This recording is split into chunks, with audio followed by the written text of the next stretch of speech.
রাসূল তো এতিমদের সর্দার। পৃথিবীর কোন এতিম যেন বলতে না পারে নবীজি আমার ব্যাপারে কি বলবেন, আমি তো এতিম মানুষ, আর তিনি আমার ব্যাপারে কিভাবে আমার দরদ বুঝবেন। নবীজিকে আল্লাহ পাক কেমন এতিম বানালেন, সমস্ত দুনিয়ার এতিমদের সর্দার বানালেন। মায়ের পেটে যখন তিনি ছিলেন 6 মাসের সময় মায়ের পেটে থাকাকালীন বাপের এতিম হয়ে গেলেন। যখন প্রসব বেদনা শুরু হয়েছে মায়ের, দুনিয়ায় যখন তিনি আসবেন, হযরতে আমেনা ঘরের ভিতরে বসে তার অবস্থাটা কি, এই সন্তান পৃথিবীতে আসতে পরে যিনি সবচাইতে বেশি খুশি হবেন তিনি তো আজ দুনিয়ায় নাই। মনের ভিতরে কত কষ্ট। আল্লাহ রাব্বুল আলামিন তার হাবিবকে দুনিয়া আনলেন। রাসূলের দাদা ঘরের সামনে তাঁবুর সামনে দাঁড়ায়া তায়েফ থেকে আগত সাদিয়া গোত্রের লোকদেরকে বলতেছেন, এই ঘরের ভিতরে একটা এতিম বাচ্চা আছে, বেশি টাকা কড়ি দেওয়া যাবে না, যদি দয়া হয় নিয়ে যাও। গরিব মানুষ, এতিম মানুষ দেখে শুনে কেউ আর নিতে চায় না। সবশেষে এলেন ভাগ্যবতী মেয়ে, ভাগ্যবতী মহিলা হযরতে হালিমাতুস সাদিয়া।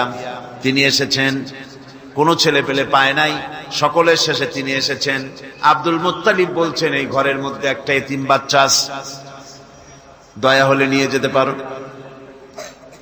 তিনি স্বামীর সঙ্গে পরামর্শ করলেন, এরপরে বললেন, যদি দেখতে অন্তত ভালো হয়, মন যদি ভালো লাগে নিয়ে যাব, একেবারে খালি হাতে ফিরে যাওয়ার চাইতে তো ভালো। হযরতে হালিমা বলেন, আমি ঘরের মধ্যে প্রবেশ করলাম, মা আমেনার কোল থেকে শিশু মুহাম্মদ সাল্লাল্লাহু আলাইহি ওয়াসাল্লামকে যখন আমি কোলে নিলাম, আমি হুজুরের চেহারার দিকে নজর করে দেখলাম, আমার কাছে মনে হলো যেন পূর্ণিমার চাঁদটা আমার কোলে ধরা দিয়েছে। রাসূল কি শিশু মুহাম্মদ সাল্লাল্লাহু আলাইহি ওয়াসাল্লাম কি যখন নিয়ে বাড়ির দিকে রওনা হলাম, যে গাধা আমার সকলের পেছনে এসেছে সেই গাধা এখন সকলের আগে ছুটে চলে যায়। এরপরে বাড়ি যখন নিয়ে গেলাম, কুয়ায় পানি বাড়লো, গাছে ফসল বাড়লো, খেজুর গাছে খেজুর বাড়তে লাগলো, জমিনে ফলন বেড়ে গেল। রাসূলের দুধ বোন সাইমা রাসূলকে নিয়ে মুহাম্মদ সাল্লাল্লাহু আলাইহি ওয়াসাল্লাম তাকে দোলনা নিয়ে দোল দিতেছে। কি আশ্চর্য অবস্থা! সাইমা তাকে দোল দিচ্ছে আর বলতেছে, বেঁচে থাকুক মুহাম্মদ সাল্লাল্লাহু আলাইহি ওয়াসাল্লাম, সে দীর্ঘজীবী হোক। কবি লিখতেছেন, কি আশ্চর্য কথা, বেদুইন বালিকা কারে নিয়ে দোল দেয় সে কি তা জানে? বিশ্বনবী মুহাম্মদ রাসূলুল্লাহ সাল্লাল্লাহু আলাইহি ওয়াসাল্লাম এভাবে এতিম অবস্থায় জীবন তার শুরু হলো।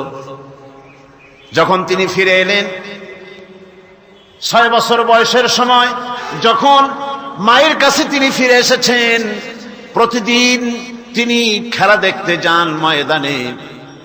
ইতিহাসের মধ্যে লেখা হয়েছে, মা প্রতিদিন সন্ধ্যার সময় তাকে ফিরে পান। আজকে সন্ধ্যা হয়ে গেছে, শিশু মুহাম্মদ সাল্লাল্লাহু আলাইহি ওয়াসাল্লাম বাড়ি ফেরেন না। কারণ কি, কেন বাড়ি ফেরে না? সন্ধ্যার দিকে তিনি চলে গিয়েছেন পাহাড়িয়া ময়দানে, যে দেখেন ধুধু করতেছে, চতুর্দিকে সন্ধ্যা হয়ে গেছে, অন্ধকার হয়ে গেছে, কোনো ছেলে পেলে নাই, কেউ নাই। পাহাড়ের পাদদেশে বসে শিশু মুহাম্মদ সাল্লাল্লাহু আলাইহি ওয়াসাল্লাম কাঁদতেছেন। মা প্রশ্ন করলেন, বাবারে, সন্ধ্যা উত্তীর্ণ হয়ে গেল, কেন একা একা বসে বসে কাঁদো?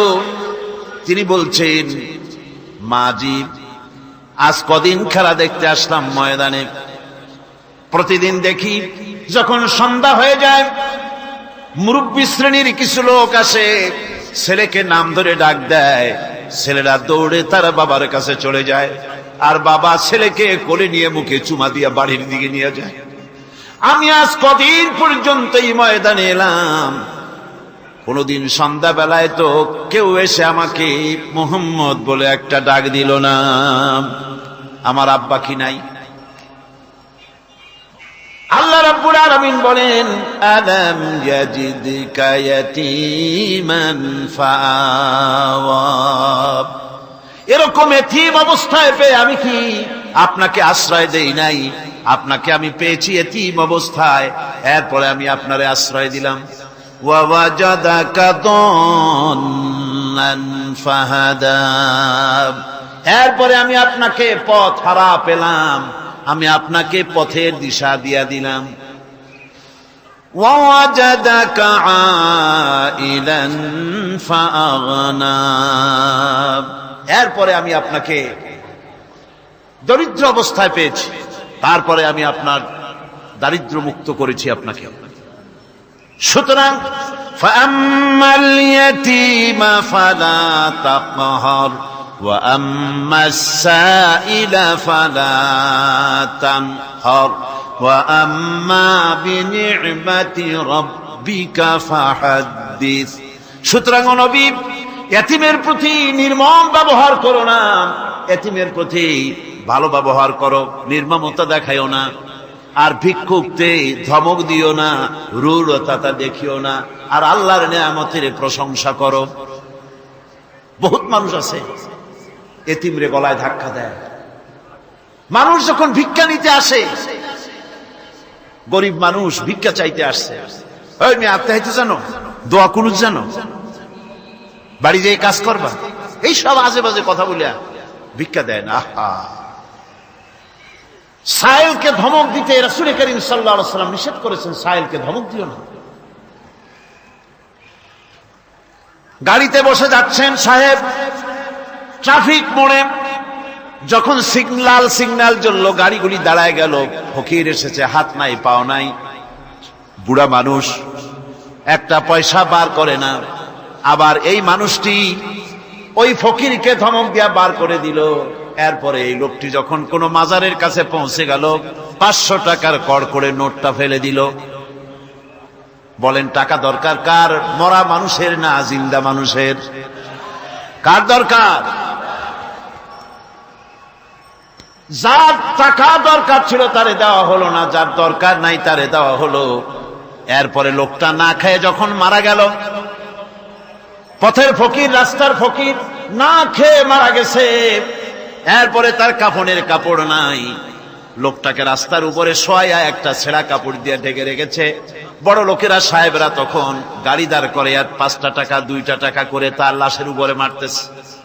এটা মানবতার এর চাইতে লাঞ্ছনা, মানবতার জন্য এর চাইতে গঞ্জনা আর কিছুই হতে পারে না। মানবতার প্রতি লাঞ্ছনা, এর থেকে আর দুর্গতি কি হতে পারে? বেঁচে থাকার সময় 1টা টাকা আপনি দিলেন না, মরে যাওয়ার পর বিদায় হয়েছে বালাই, এখন দেওয়া শুরু করেছে।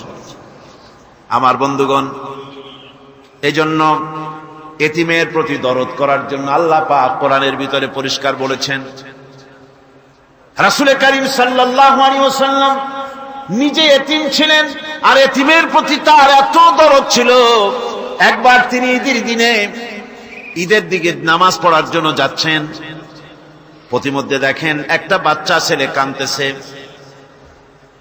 এই রাস্তায় কত মানুষ গেল, কেউ দাঁড়ালো না থমকে, বাচ্চার ক্রন্দন কাউকে থামাইতে পারল না।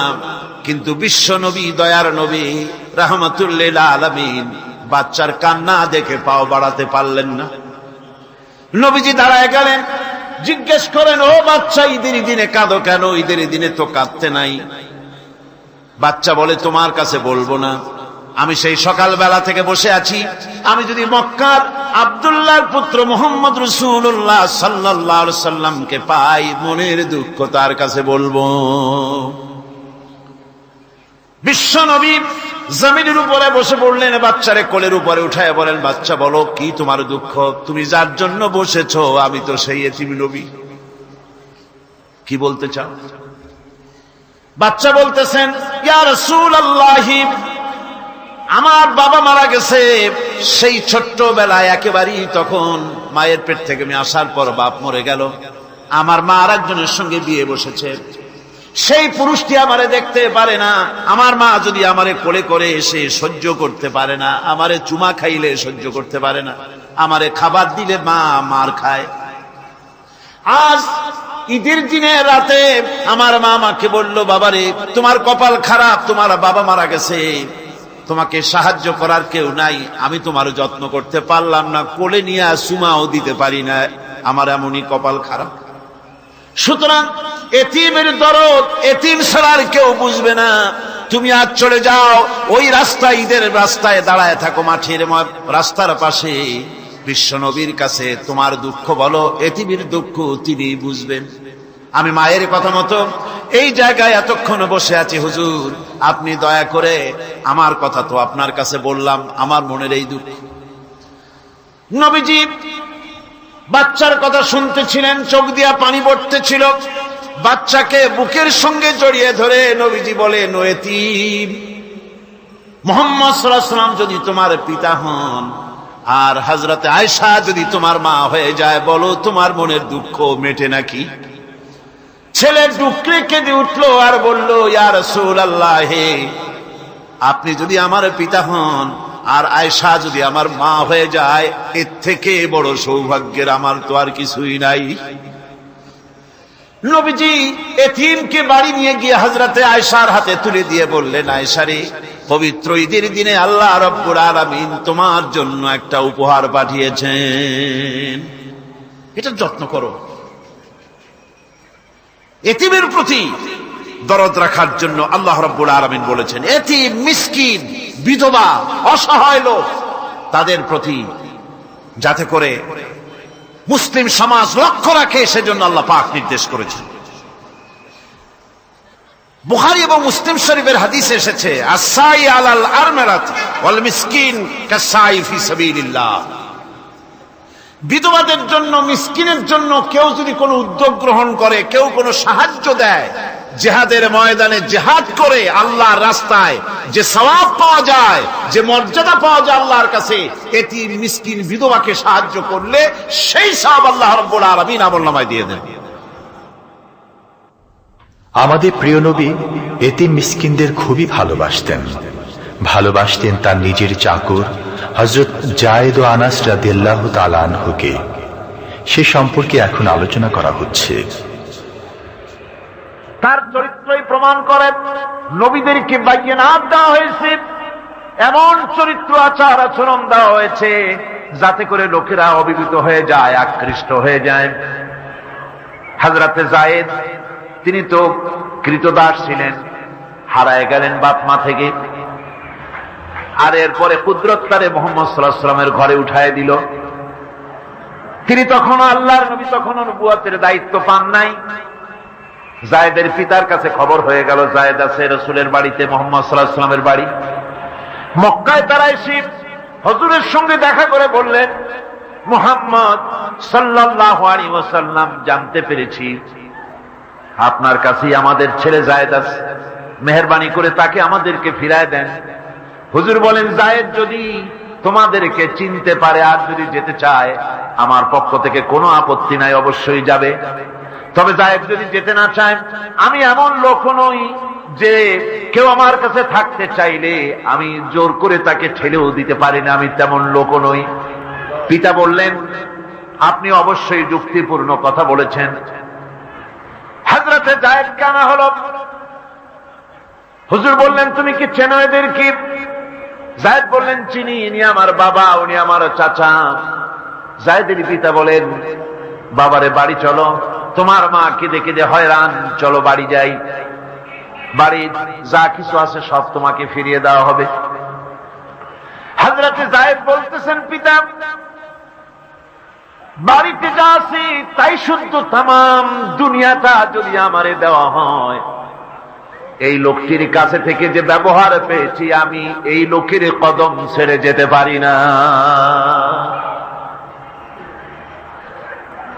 তার চরিত্রই প্রমাণ করে তিনি নবী, কি ব্যবহার পেয়েছেন। হযরত আনাস রাদিয়াল্লাহু তাআলা আনহু ছোট মানুষ, 8 বছর বয়সের সময় হুজুরের খাদেম হয়ে হুজুরের বাড়িতে আসছিলেন। আচ্ছা, 8 বছর বয়সের কিশোর ভুল তো করতেই পারে, গরম পানি চাইলে ঠান্ডা পানি এনে দেবে, স্যান্ডেল চাইলে জুতো আনবে, বিছানা বিছাইতে বললে উঠাই ধরবে, এটা স্বাভাবিক। কিশোর মানুষ, ছোট মানুষ, এবার শুনুন, বাইয়ানাত কারে বলেন? নবীদের বাইয়ানাত আল্লাহ যে দিয়েছেন সেটা কি জিনিস? সেটা হলো উন্নত মানের চরিত্র, তার ব্যবহার, ওঠা বসা যা দেখলে মানুষ বুঝতে পারে তিনি আল্লাহর নবী। হযরতে আনাসের মুখে শুনুন, হযরতে আনাস রাদিয়াল্লাহু তাআলা আনহু বলেন, একাধিক ক্রমে টানা 10টি বছর রাসূলের খেদমতের ভিতরে নিয়োজিত ছিলাম। 10টি বছরের ভিতরে একটা দিনের জন্য নবীজি আমাকে ধমক দিয়ে কথা বলেন নাই। এটা ধমক দিলেন না আমারে, এটা করছো কেন, এটা করো নাই কেন? সুবহানাল্লাহ বিহামদিহি। গোটা পৃথিবীর সমস্ত মুমিন মুসলমানদের, পুরুষ আর নারীদের জীবন, কলিজা, রক্ত রাসূলের কদম মুবারক উৎসর্গ হয়ে যায়। মহান রব্বুল আলামিনের কাছে তার হাবিব রাসূলুল্লাহ সাল্লাল্লাহু আলাইহি ওয়াসাল্লামের ছিল বিশেষ মর্যাদা। আসুন আমরা সে সম্পর্কে আলোচনা শুনি। আমার ভাইরা, রাসূল পাক সাল্লাল্লাহু আলাইহি ওয়াসাল্লাম আল্লাহর নবী এমন এক মহান সত্তা ছিলেন যে তিনি দোয়া আল্লাহর দরবারে হাত উঁচু করতে দেরি আছে, কিন্তু দোয়া কবুল হতে দেরি নাই। হিজরত করে মদিনায় এসেছেন, নামাজ পড়তে দিল চায়, কাবা শরীফের দিকে ফিরে যদি নামাজ পড়তে পারতাম দিলটা বড় ভালো লাগতো, কিন্তু হাত উঁচু করে মোনাজাত করতেছেন না, আল্লাহর কাছে বলতেওছেন না যে আল্লাহ তুমি আমার কিবলাটা বাইতুল মুকাদ্দাস থেকে ফিরাইয়া মক্কা শরীফে বাইতুল্লাহর দিকে ফিরাইয়া দাও, মুখেও বলতেছেন না, মনেও না, শুধু আকাশের দিকে বারবার তাকাচ্ছেন, মোনাজাত করেন নাই। মনে মনে আশা পোষণ করতেছেন যদি এমন একটা ওহী নাজিল হয়ে যেত। আল্লাহ রাব্বুল আলামিন সঙ্গে সঙ্গে রাসূল জোহরের নামাজ পড়তেছিলেন, 2 রাকাত পড়া হয়ে গেছে, এমন সময় ওহী নাজিল হয়ে গেল, ক্বাদ নারা তাকাল্লুবা ওয়াজহিকা ফিস সামা। ও নবী, আমি দেখতে পেয়েছি বারবার আপনি আকাশের দিকে তাকাচ্ছেন। সুবহানাল্লাহ, আমি দেখতে পেয়েছি। فَلَنُوَلِّيَنَّكَ قِبْلَةً تَرْضَاهَا فَوَلِّ وَجْهَكَ شَطْرَ الْمَسْجِدِ الْحَرَامِ। আর দেরি নাই, আপনার মনের আশা পুরা হয়ে গেছে, এক্ষুনি আপনার কিবলা পরিবর্তন করুন। হুজুর 2 রাকাত পড়েছিলেন বাইতুল মাকদাসের দিকে ফিরে, বাকি 2 রাকাত তিনি মক্কা শরীফের কাবা শরীফের দিকে ফিরলেন। আজও পর্যন্ত সেই মসজিদ আছে, সাক্ষ্য দিচ্ছে নবীর কথা কিভাবে মঞ্জুর হয়। মসজিদে কিবলাতাইন মদিনা মুনাওয়ারায় সে মসজিদ আজও আছে। ভাইরা আমার, রাসূল পাক সাল্লাল্লাহু আলাইহি ওয়াসাল্লাম এত বড় মর্যাদা সম্পন্ন ব্যক্তিত্ব, মহান ব্যক্তিত্বের উম্মতের মধ্যে আল্লাহ আমাদের শামিল করেছেন। শুকরিয়া স্বরূপ আমরা পড়ি আলহামদুলিল্লাহ। জোরে সরে পড়েন আলহামদুলিল্লাহ। আমার ভাইরা, মর্যাদা এত বেশি আল্লাহ রাসূলকে আল্লাহ রাব্বুল আলামিন দান করেছেন। এই পৃথিবীতে কোন মানুষের সঙ্গে যদি আপনি বেয়াদবি করেন, তিনি আপনার বাপ হোক, তিনি আপনার মা হন, অথবা আপনার উস্তাদ হন, অথবা আপনার পীর হন, যে কেউ হোক না কেন, কারো সঙ্গে যদি কোনো বেয়াদবি হয়ে যায় তো শুধু একটা বেয়াদবি ছাড়া আর কিছুই না। কিন্তু নবীজির সঙ্গে যদি কেউ বেয়াদবি করে সেটা শুধু বেয়াদবি থাকে না, কুফরি হয়ে যায়। কি হয়ে যায়? কুফরি হয়ে যায়। রাসূলুল্লাহকে কেউ তাওহীন করলে, অসম্মান করলে, সমালোচনা করলে কাফের হয়ে যায়। যারা বলেন কি হয়ে যায়? কত বড় মর্যাদা! রাসূল পাক সাল্লাল্লাহু আলাইহি ওয়াসাল্লাম, তার সামনে সাহাবায়ে কেরাম বসা, হুজুর কথা বলছেন, সাহাবায়ে কেরাম তারাও কথা বলছেন। কথা বলতে বলতে এক পর্যায়ে সাহাবীদের গলার আওয়াজ বড় হয়ে গেছে। হুজুরের গলার আওয়াজ শোনা যায় না, সাহাবীদের গলার আওয়াজটা বড় হয়ে গেল। আল্লাহ রাব্বুল আলামিন এতটুকু বরদাস্ত করলেন, আমার নবীর গলার আওয়াজের চাইতে তোমাদের আওয়াজ বড় হলো কেন? সঙ্গে সঙ্গে ওহী নাজিল হয়ে গেল। আল্লাহ রাব্বুল আলামিন বলেন, ইয়া আইয়ুহাল্লাযীনা আমানু লা তারফাউ আসওয়াতাকুম ফাওকা সাওতিন নবী। ও বিশ্বাসীরা, খবরদার, তোমরা যারা ঈমান এনেছো শোনো, তোমাদের গলার আওয়াজ যেন আমার নবীর গলার আওয়াজের চাইতে বড় না হয়ে যায়। যদি তা হয়, আনতাহবাতা আমালুকুম, জীবনের সমস্ত ভালো কাজগুলি আমি আল্লাহ বরবাদ করে দেব।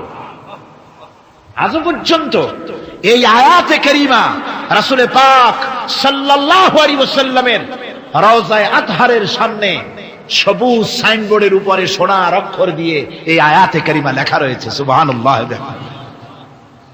সর্বকালের, সর্বযুগের সর্বশ্রেষ্ঠ মহামানব, সর্বশ্রেষ্ঠ বিশ্বনবী, আল্লাহর পরে যার মর্যাদা, তিনি হচ্ছেন মুহাম্মদ রাসূলুল্লাহ সাল্লাল্লাহু আলাইহি ওয়াসাল্লাম।